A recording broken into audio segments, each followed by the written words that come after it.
Hey guys, welcome to the Hoan Zone where we help you multiply the assets you own. Hoan Ty here. Let's multiply as always.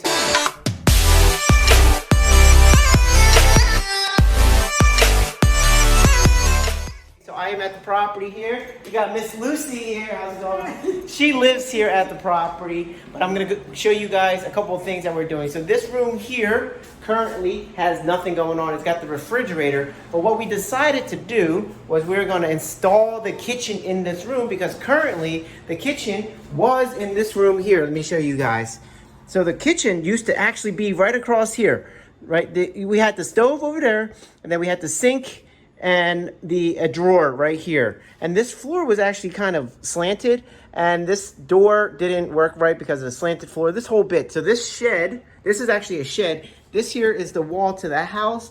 This was an add-on, an addition, but I don't want the kitchen to be in here because it's too narrow. It's too narrow to be a kitchen. So what I'm gonna do instead, and this is kind of like a little hack for you guys, is to future-proof the house. Right now, there is no washer and dryer in the house. So what I'm gonna do is I'm gonna use the existing gas line to run a gas line for a dryer. I'm gonna use the existing electric for the dryer, and then I'm gonna use the existing water lines and drainage for the washer. So it's a perfect layout for a washer dryer setup.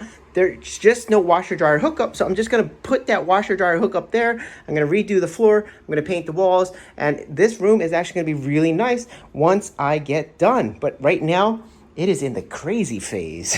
This is definitely a crazy room. Let me turn it back around.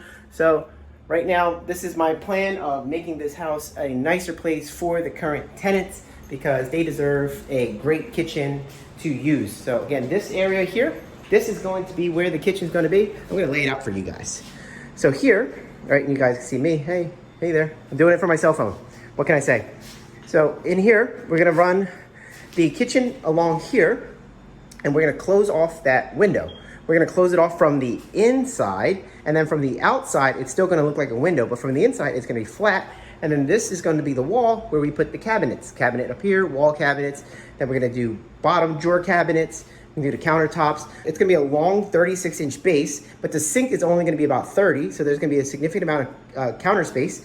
And then there's going to be the stove, and then I'm going to do a drawer. So the drawer is going to come over here, right? So drawer, stove, sink, and then on this side here, I'm going to do a pantry closet over here. Then we're going to have the refrigerator, and then I'm going to do 2 more cabinets right here. So 2 cabinets, the fridge, and then a tall pantry. So that is how the new kitchen layout is going to be compared to having the kitchen in that other room, which actually is a shed. So that this way, they don't have to go into the shed to use the kitchen. All right, so the second part of the reconstruction of this house phase is the basement. The basement had a lot of water intrusion.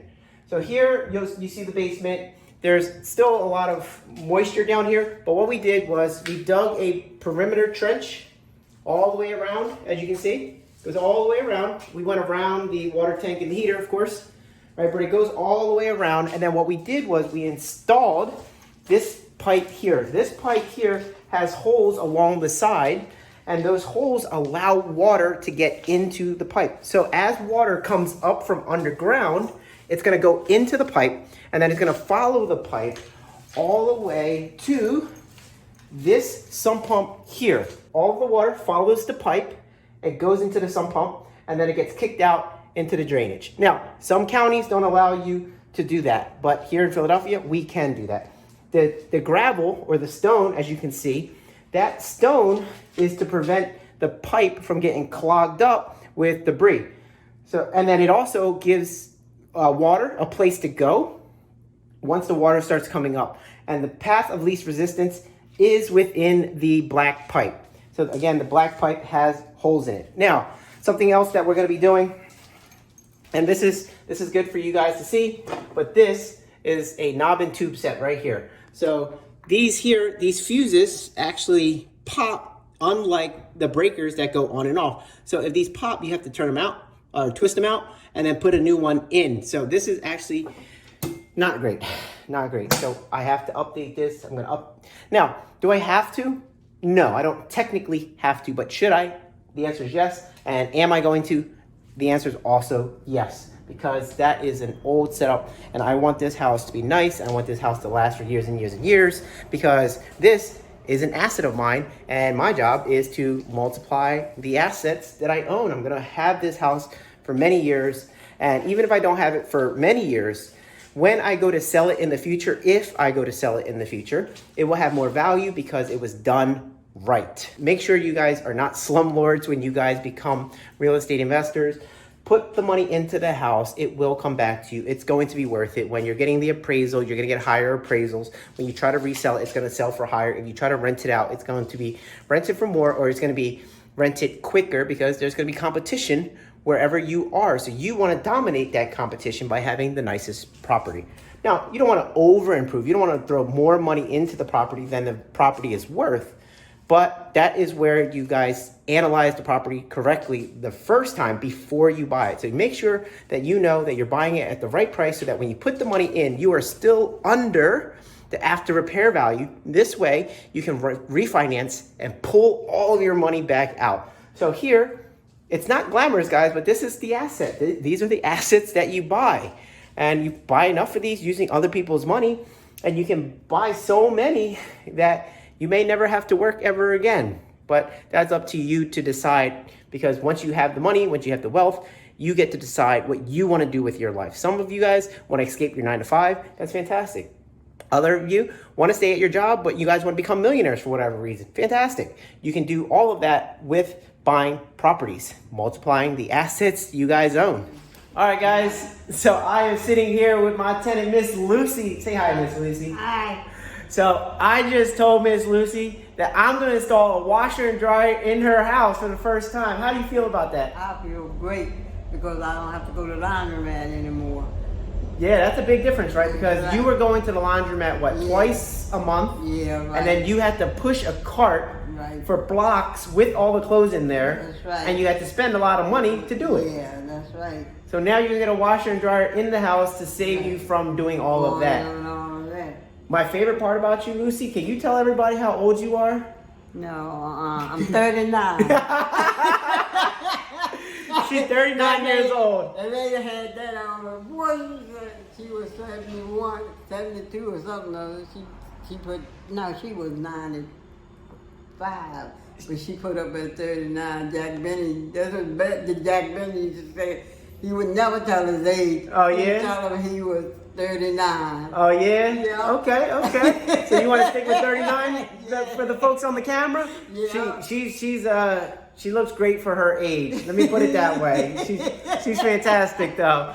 So yeah, she's super happy. I wanted to do right by the tenants. I wanted to put in the washer and dryer to make their life more convenient because, Right. Lucy, how long have you lived in this house? I'm going on 10 years now. 10 years. 10 years. So 10 years, laundromat for the last 10 years. Yep, So not having to go to the laundromat, right. big difference. That's right. That's what I'm saying now. So 10 years she's been living here, and she's going to be living here for another 50 years. Yeah. Another 50. I hope to be 100 like Mr. Ford. Yeah. Reach 100. You'll get there. You'll get there. Everybody live here was up in the 90s. How many more years until you're 100? About 10, 15. No, I won't tell you that. I'm 39.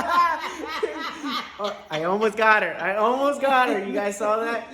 But anyway, guys, when you guys are landlords, make sure you treat your tenants right because they are amazing people and they deserve to live in great places. That's right.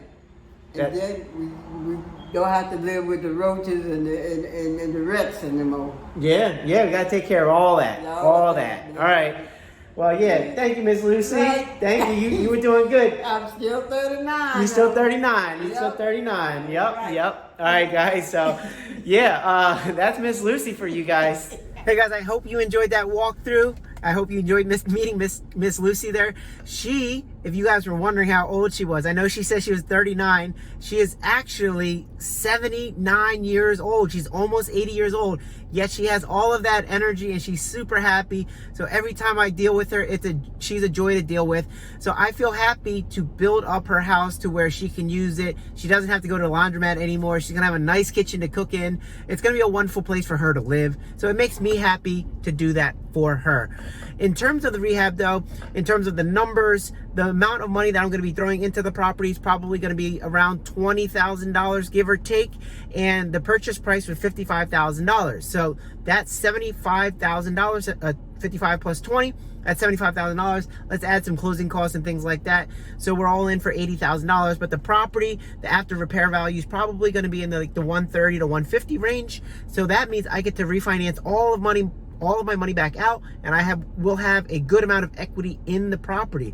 So if you're trying to become a millionaire or something like that, one way to do it is to acquire your way to $1 million. So each property that you buy will have some equity if you do it right.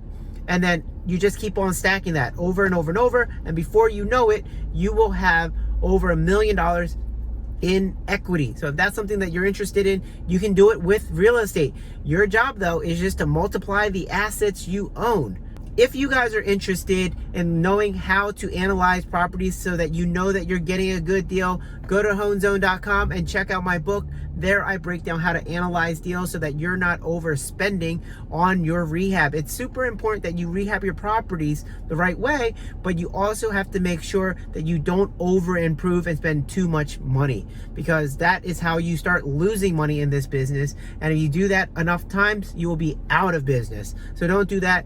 Learn the right way of analyzing property. Just check out my book, Measure Once, Cut Twice, and you'll learn all that you need to learn about how to analyze deals. All right, guys, with that is it. Thank you guys for watching this episode of the Hoan Zone, and don't forget to always multiply. All right, see you in the next video. Peace.